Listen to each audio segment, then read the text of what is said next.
So the first thing you want to do is open up your test kit. So this is what it looks like. And on the back of the test kit, you're going to see all the different colors here. So the first thing I want to show you is where all of your levels should be. So on your card, you'll see the first thing you always test is alkalinity, then your pH, then your shock and chlorine.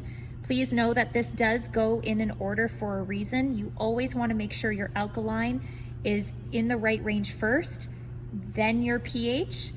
Chlorine is always after these. If you add chlorine and either of these are off level, chlorine actually won't work to its full potential. So it's really important that we go in this order. So alkalinity, you'll see that the range we want you to be in is between 100 and 120 parts per million.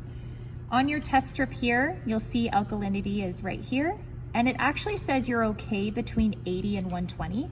So you could even mark it off with a marker that that's the okay range, but the most ideal range is right here, closer to that color. pH would be the next thing that we check. Right here, you want to be between 7.2 and 7.5. So same thing, it tells you right here, you're okay between 7.2 and 7.8. However, you do want to be closer to 7.2. That's your most ideal range. You want this color to look a little bit more orange than pink. And lastly, for chlorine, you are okay between 1 and 3 parts per million. Your most ideal range is number 3, but you're okay between those two colors. And lastly, something called stabilizer. When you test your water, this is going to be showing low for a very long time. Over time, this color is going to gradually get darker and darker. Once it hits this dark purple color, that's when it's actually time to do a drain and refill. That typically happens every 3 to 4 months and is all dependent on your usage.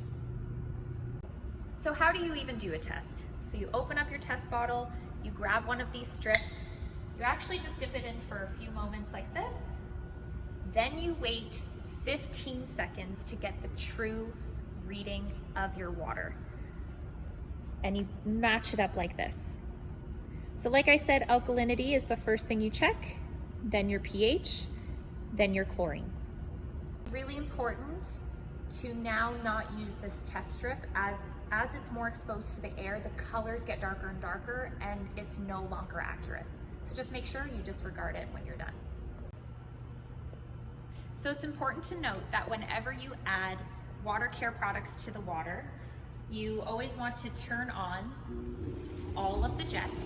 So all of the jets should be running, and you're actually going to have something called air valves along the side of the spa. Some of our tubs, it's a button that looks like this. Other tubs, it'll just be a valve that you twist. Now how to tell, you can actually see what happens. When I click this button, you'll notice that there's air coming out. This is great for when you're using the hot tub. It's gonna give you such an amazing deep tissue massage.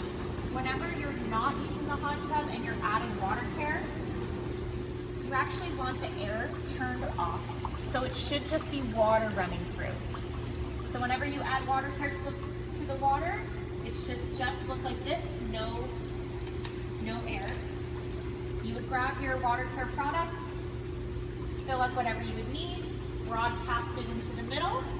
Your jets will automatically run for 20 minutes. That's how long it needs before you add in your next